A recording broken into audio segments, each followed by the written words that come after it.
If you can create a community where people go, this is the place where I can be real, I can ask for help, I can be honest, I can celebrate other people's wins, but we can also be with each other in the losses. What that does for your mission, for your organization, I mean, you're going to see retention rates through the roof, right? Workers that say they have one close friend at work, they feel like they can really confide in and really trust, are 7 times more engaged and committed and loyal to their employer than people that don't. And that actually comes back to that kind of sense of relationship. And so not only do we see people being happier and healthier and literally living longer lives, but I also see the implication that that has on how they show up at the workforce and how resilient they are and how able they are to weather storms when they really feel like, no, I have the support that I need, not just to survive, but actually to thrive. Welcome to the Beyond Speaking podcast from Premier Speakers Bureau, featuring in-depth conversations with the world's most in-demand keynote speakers. Hi, I'm Brian Lord, president of Premier Speakers Bureau. This is the Beyond Speaking podcast, and our guest today is Liz Bohannon. She is the CEO, or former CEO and founder of Seiko Designs, and just has an amazing story of going from the U.S. to Uganda, making an impact in a very dignified way with so many people, being really innovative. You're the author of Beginner's Pluck and doing so much now on community and for leaders. And I've just had a bunch of recent events where they're just over the top about having you to speak. So thank you so much for coming on and being part of this podcast. Thank you so much for having me. I'm so excited to be here. Yeah, well, it's great to have you in studio. I know you're all over the world. And like you're talking about going to South America, and you're in Africa, and you're, I get around. Missouri, yeah, all the very exotic places. Yes. And so, anyway, I'm curious to know, what was your start like, going from like starting this international company? What gave you the idea to do that? Have you always been an entrepreneur? No, I was not an entrepreneur. Not only was I not an entrepreneur, I would say I was kind of actively probably against business in some ways. I would say, like, I was a journalism student and I cared about human rights and I cared about people. And so I have eaten a lot of humble pie over the years as I've come to be very passionate about business and entrepreneurship and the power of a dignified job. I also had zero interest in fashion or design, which is the industry I ended up going into. And so my whole story, it's pretty unlikely. And, so some of the principles that have really guided me along the way, I think oftentimes when we don't have our thing, right? There's some people, about 20% of the population would say, I have a passion. Like, I know what lights me up. It's been there since I was a kid. 80% of people actually don't. They hit like young adulthood, they're mid-career, they're still going like, what is this like find your passion thing? Like, I haven't found it. Is there something wrong with me? And I actually think what's wrong is the way that we're talking about passion. I was very similar. I didn't have a thing that I like thought I was passionate about. Wasn't passionate about business. I wasn't passionate about fashion, but that actually ended up really serving me. So I moved to Uganda really with the goal of building relationships and building community and making friends. I really wanted to understand the perspective of the issues that were facing women and girls living in extreme poverty. I didn't have an idea of what I would do with that information. And so I actually really think that benefited me because I was naturally kind of in a posture of curiosity and openness. I kind of followed the leads and I asked questions, and I ended up meeting a group of young women in between high school and university that tested into college, but then couldn't afford to go. And so I was thinking, okay, like surely there's something we could do or make, right, to keep these young women living together in community, earning an income.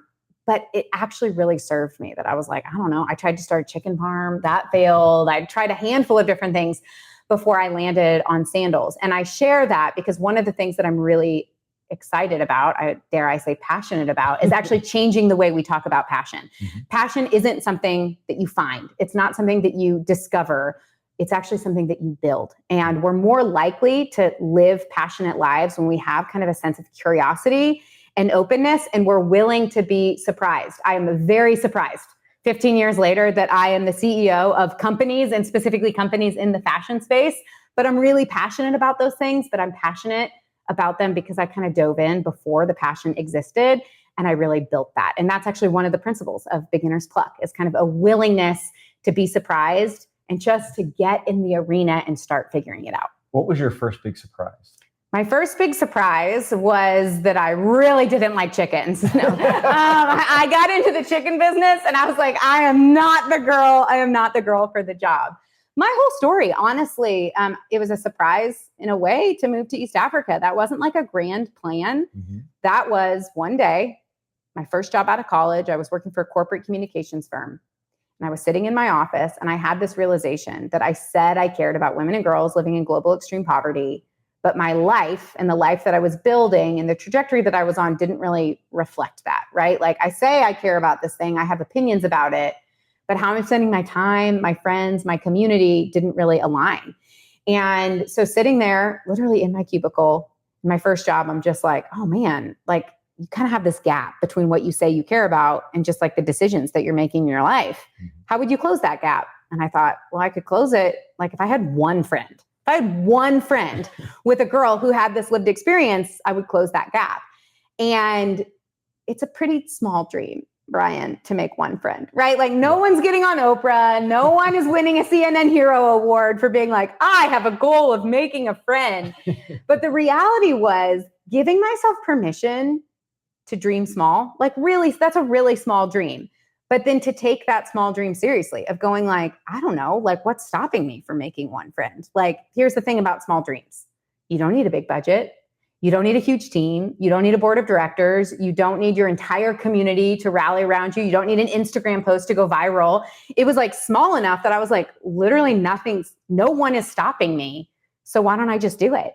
And sitting there at my desk, put in my 2 weeks notice, wrote to my boss, spent my entire life savings, bought a one-way plane ticket to Uganda, literally with the goal of making a single friend. Wow. In hindsight, what I can see is that I actually kind of got out of this state of overwhelm because there's a lot of talk about dreaming big, a lot of talk about big dreams and big ideas. And listen, that works for some people and that resonates. But what I have found over the last 10 years is that the average person is actually quite overwhelmed by that message. They hear some inspirational guru up on stage telling them to, dream big and look at all the big things that I've done. And they start to go, I don't think that's for me. Like, I don't know if I have a really big dream and then how do I get it? And like, I think that's kind of special for other type of people. And what I have learned is that for most people, what I actually think is so powerful is when you give yourself permission to dream small and then to take your small dreams seriously. Like so often we get in our heads and we're like, that's not a big enough dream. That's not important enough. I can't talk about it like it's important. I can't prioritize it. I can't invest in it. But what if you have a dream, it's a dream, like size doesn't matter. Okay. If you have a dream, then it matters. And if we treat our dreams, regardless of how impressive or big they sound to other people, what I actually think that does counterintuitively is it really unlocks us. It unlocks us. It can create a sense of just momentum and possibility. And it kind of can launch us out of a state of kind of just like paralyzed overwhelm and waiting and into a state of creating. What was your next small dream after that? Because I love the big dream, small dream. What was the next big dream after that one friend? Yeah. So after one friend kind of led. Like how did you make your one friend? Like you just Brian, I literally just showed up in a country and just started wandering around. Like I am not exaggerating. It was like I lived in a hostel. I would wake up in the mornings. I would just kind of like wander the streets and be open and available to converse. Like I was as big of a aimless loser as like you're imagining right now. But it was through that just kind of openness and curiosity that I ended up meeting this group of women in between high school and university. And I just started asking them questions. It was really just like, what's your experience? What are the biggest challenges you're facing? What are your dreams? What are your hopes for the future? What are you afraid of? And it was really through that line of questioning and being open to like, maybe the answer is different than what I think. And in Beginner's Pluck, one of the principles of Beginner's Pluck is actually to act like you're a journalist on assignment in your own life. Sometimes we come into situations and we have a sense that we already have it figured out. We already know what the problem is. We already know what the solution is. Beginner's Pluck and the whole concept of Beginner's Pluck really helps us think like beginners. On an organizational level, it's going to help your organization think like a startup. Because what happens when we grow in our own career and in our own vacation, and as our organizations grow, the temptation becomes bigger and bigger to kind of go like, we've done it before. We've got it figured out. This is the way things have always been done. The risk of taking a risk becomes higher and higher, right? Because there are more people that are watching you. The stakes are higher. And so if we don't really intentionally put some thought into channeling our inner beginner, what ends up happening is subconsciously we start to act out of fear, of kind of like, I have to act like I've got it all together. And I can't ask questions because I'm supposed to be the boss. I'm at the top. I've got people looking at me. I've got to come in and know the answer and know the solution. But the reality is, coming in as a beginner, coming in with a curious mind, kind of channeling your inner investigative journalist, I believe that the people that know how to ask the best questions are the ones that are going to win in the long run. And so for me, in the beginning, but also throughout my whole career, I've really intentionally tried to stay in that spirit of going, what if you don't have it all figured out? Like, what if you dig one layer deeper? And we can apply that in our teams. We can apply that with our customers. Some of my biggest wins in business have been when I've just stopped and gone like, how does our customer actually experience this? How has her world changed? And what does she need right now, even if it isn't what we've always done? And channeling that sense of knowing that actually asking questions is not an act of weakness, but it's actually an incredible superpower that you can have as part of channeling your inner beginner. What are some of your best questions, your go-to questions? Oh, well, I really like to start probably on an individual kind of like person emotional level with people of kind of, where are you at? How are you experiencing this? And this can be everything from the product to your culture at work. And one of the things is I've asked questions just like, but how are you doing really? is I've discovered some pretty interesting trends. I say I've discovered it, but just me and Loki, the Surgeon General of the United States, kind of similar, coming to similar conclusions. But from a cultural level, we've seen some massive behavior shifts over the course of the last decade. Massive shifts in how we connect with people, how we spend time. If we're gathering in person, in real life, it's one of the reasons that I think we're probably both very passionate about the events business, is because I think now more than ever, getting people out of their comfort zone, out from behind screens and in person, in real life with one another is incredibly important. The Surgeon General is saying we're in the midst of a new epidemic, which is one of loneliness and isolation. 70% of Americans would say that they don't have the connection and the support that they need to thrive. And this is a relatively new-ish trend. It's really been happening over the course of like the last 15 years. What's encouraging to me about that is that we still have time, right? Like we still have time to kind of reprioritize how we think about prioritizing community, connection, authenticity, vulnerability within the workplace, and also in just how we're engaging in our personal lives. And that really matters. It matters for our long-term health. In fact, Harvard Medical School just released the studies of the longest ever study done on human longevity and wellness. They followed a group of participants for 80 years. Wow. And at the end of this experiment, they found that the single greatest predictor for how long somebody will live, how happy they will be, and how healthy they will be was actually the quality of their close and intimate relationships. It's the single most important factor. And yet 70% of Americans are saying they don't have it.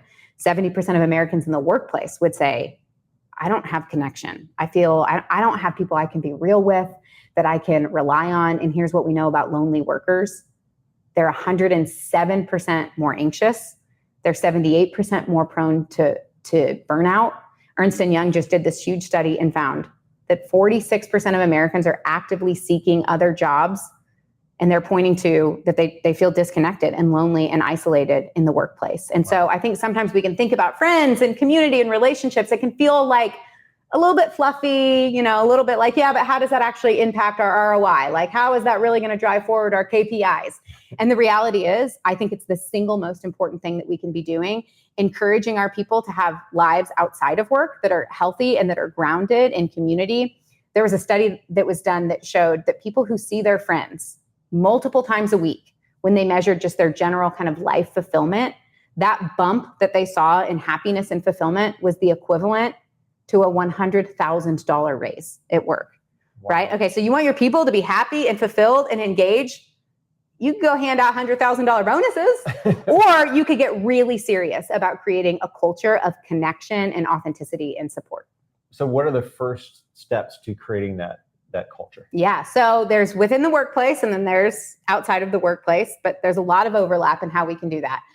The first thing is we have to start with a posture of going first. So whoever you are and whoever is listening to this, like if you're the boss, I'm looking at you and I'm saying it's up to you to go first, to lead with vulnerability and to lead with authenticity. It's one of the things that I love about having the honor to talk about this from this stage is because most people are like, yeah, okay, that sounds good. But like, how do we translate that? Like, it's scary. It's really scary to go first and to open yourself up because we're really afraid. We're really afraid of judgment. We're really afraid, that people are going to, when we lead with authenticity or vulnerability, that they're not going to, whatever, they're going to judge us. They're not going to trust us. They're going to gossip about us. That's a very real fear. By the way, we're not making it up. When they study brains with an MRI, the part of your brain that lights up when you're about to get hit in the face is the same part of your brain that lights up when you imagine social rejection. So if you feel afraid, if like being vulnerable with your team and going first is something that sounds scary to you, one, I just want to say, you're not alone. Like that's a real thing that's happening to you. But the reality is the connection that we need and we desire to get those benefits for longevity and creativity and health, they're on the other side of our fear of rejection. And so part of that means if you're a leader in an organization, you have to go first. And part of what I love doing when I work with organizations, whether it's giving a keynote or doing follow-up workshops, is really just like creating the space and the environment. So you're not just like, oh, I don't know, do I just walk in and be vulnerable one day? Of kind of guiding people through the process, creating some shared language, and just kind of like starting to, in a safe training wheels way, start to build that muscle.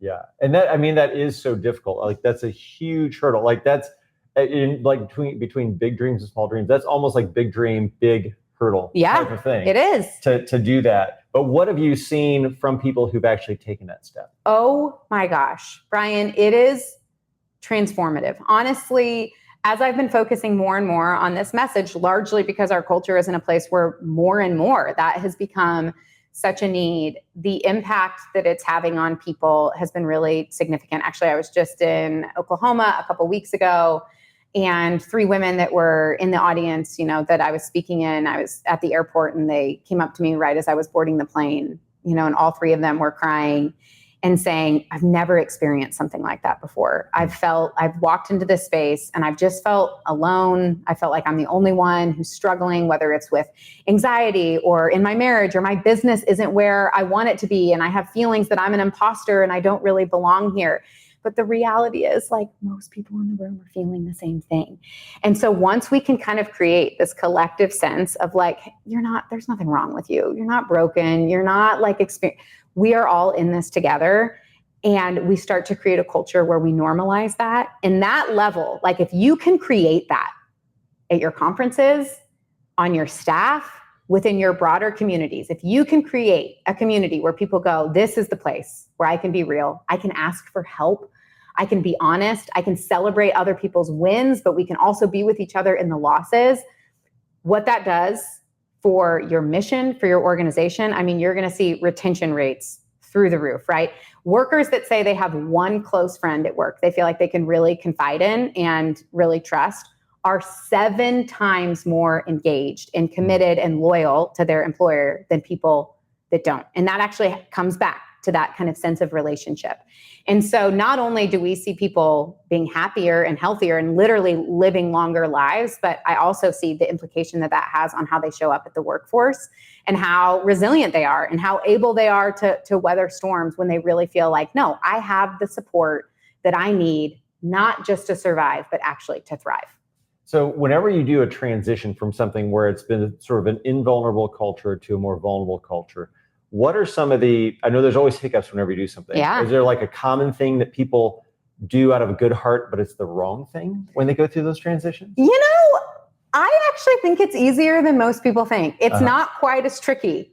It's like jumping off the high dive where it's like you can get so into your head.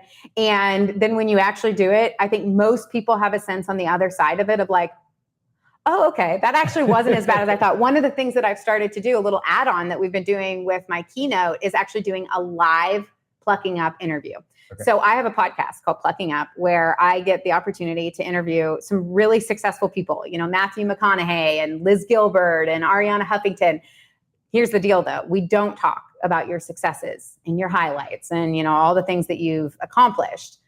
We talk about your pluck ups, your mistakes, your wrong turns, your harder seasons along the way, and really explore those. Like, it's okay to talk about it.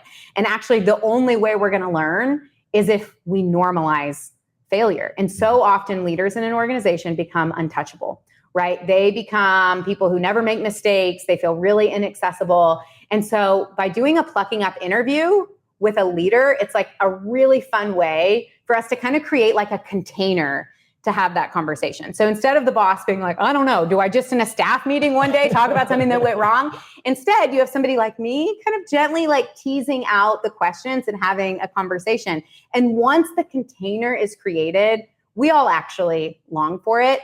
And it doesn't take very much, in my experience, to kind of really shift a culture to normalize that sort of just reality and authentic connection. Wow, that's great. So what is it next for you? Like, I noticed you've had beginner's pluck, and then with this, I mean, what are you most excited about in the future that you see yourself growing towards with what you're doing from speaking? It's interesting because I feel like these two messages of my life. So the first is beginner's pluck. How do we think like beginners, both on an individual level and on an organization level, to think like a startup, to maintain innovation and curiosity?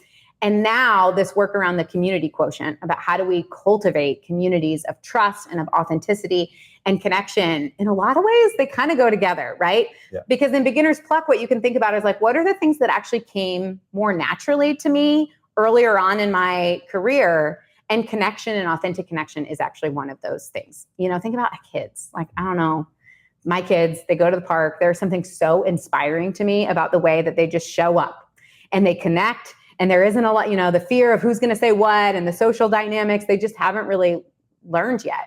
And so this kind of focus on authentic relationships and vulnerability, and specifically how we can do that on an organizational level, I really think is kind of the mission and call of my life. And, I've spent the last 15 years building my companies. I've lived abroad. I have built companies, communities in dozens of cultures, from Southeast Asia to South America to here in America. So I've really had this incredible opportunity to, frankly, I was an acting CEO, but I was really a journalist, right? Of just kind of taking notes and going, where in the world are people the happiest, the most fulfilled, the most connected? They come to their jobs, they love it, they're creative, they feel a sense of loyalty, and really kind of trying to reverse engineer that. And there's a few things. There are principles and kind of priorities that I've gotten to observe in these different communities and different cultures across the globe. And now my life's work is basically like a social experiment going like, okay, but how does that translate? Okay, but I live in 2024 in a city in America. I like drive a car. I'm the CEO of a company. I have a real job in the real world. How can we kind of integrate some of those principles, however, to create these communities of belonging? And I actually think it's the single most important thing that we can be investing in. I mean, if the Surgeon General is saying this is the single greatest threat that is facing Americans from a mental health, but also from a physical health perspective. Like, can you think of a condition that you're like, yeah, 70% of people are walking around struggling with this and no one's really talking about it. We don't really know how to solve it. I think by starting small, by prioritizing community and connection, whether that's in our own neighborhoods, which is something else that I'm doing, or with it, if it's on our staff or even with our customers and our teams, it may not seem big and fancy and splashy, but it's being faithful to these relatively small commitments that I believe in the long run are going to make a massive impact. Yeah. And so I know you mentioned this a little bit earlier before you got on camera, but you've got kids and family. Yeah. Do you bring this up with them, or like, what's your quotient right now? Or are you doing Brian, do I bring it up with them? I told you I've made my life into a social experiment, right? Yeah. Because here's the thing. If I'm going to have the honor to stand up on a stage and to tell people some ideas, they better be ideas that I've tested in real life. That's kind of a theory I have. Anybody can get up and read an article online and then go make a keynote out of it. The reality is I'm going like, does this principle hold? and I'm going to take it to the nth degree. I'm going to test it for you and then see how things play out. So yeah, on a personal level, around the time that we started having kids, that was a huge thing that I noticed. America is very unique in how we are operating, how we live, how we integrate or don't with our families, how transient we are. I live in a city. I moved there when I was in my early 20s because it was cool. I moved away from all my family and started going like, I don't know, like I also have big visions for my life and for my career, but I have huge visions for having like a beautiful, connected family. Both of those things are really important to me. I think I'm going to need support. And so about a decade ago, started kind of going like, well, what if I tried to live life in a normal city in America, how globally 90% of the rest of the world lives, prioritizing and focusing on things like interdependence, vulnerability, connection, generosity, sharing. I've created this entire really like neighborhood. It started out with just 2 families going, what if we live next door to each other? And what if we kind of shared responsibilities? And what if we really normalized asking for help? And in a way that sounds so basic, but for Americans can be very scary because we have a cultural narrative that says like, no, be successful and do it on your own. Don't ask for help. That's like weak or that's needy. But when you totally flip that on its head and you actually say, no, our value is asking for help and being willing to receive it, it changes everything. So what started out with one family has now grown into an entire community. We have families, we've got some grandparents, we've got single people, we share property. Again, we're in like a normal city. We share meals, we share just like the daily responsibilities of parenting and adulting. We're really exploring the question of what does it look like to create the support and prioritize building it? Because so many people are going, yeah, duh, I've heard it takes a village, but like, where do you get the village? Like what number do I call? The reality is like, you got to build it and you have to prioritize it. But the impact of it is so significant. My neighborhood last year, my little zip code was named the 7th most friendly zip code in America. I'm not saying it's a direct result of what we're doing, but I'm not saying it's not. Okay. Yeah. My companies have been named by B Corp as the best in the world at building community. And again, it really is these small moments. Let's take last week. I had a speaking event in San Diego. My husband had a work event in New York. We made a mistake. I said yes to the event. He said yes to his event. And we were sitting down doing our kind of weekly calendar. And we were like, we have like a 18-hour gap where neither of us are going to be home. So for the average 2 working parent household, we don't have family in town. That's like a crisis, right? Someone's got to cancel and there could be huge implications. So we're like, of course, one of us looks, I'm sure what we did first was blame the other person of like, it was on my calendar first, But then we moved through that. We put out a message to our community. We're like, guys, we made a mistake. We messed up and we really need help. Brian, within 5 minutes, the one couple was like, okay, the boys go to the same school as our boys. We'll get them home from school. We'll do a sleepover. Another couple, the one that lives right next door to us, is like, we'll just take Jack so he can sleep in his crib and we'll just take the baby monitor and then you'll get home and we can do a handoff.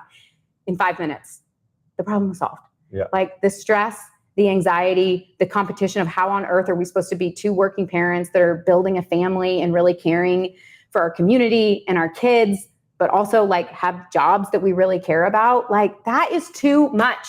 It's too much for us to do on our own.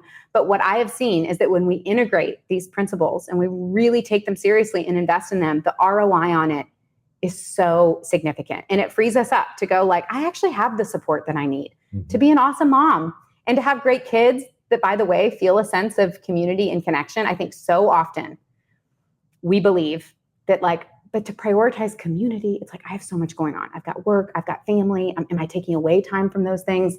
But they're so integrated. I really do believe that one of the most powerful things I can be doing for my kids is actually investing in community and giving my kids a sense of like belonging. Like I belong to a place and they watch me pluck up and make a schedule mistake like that. And then they watch what happens, just a community of people going like, literally no big deal. We'll figure it out together.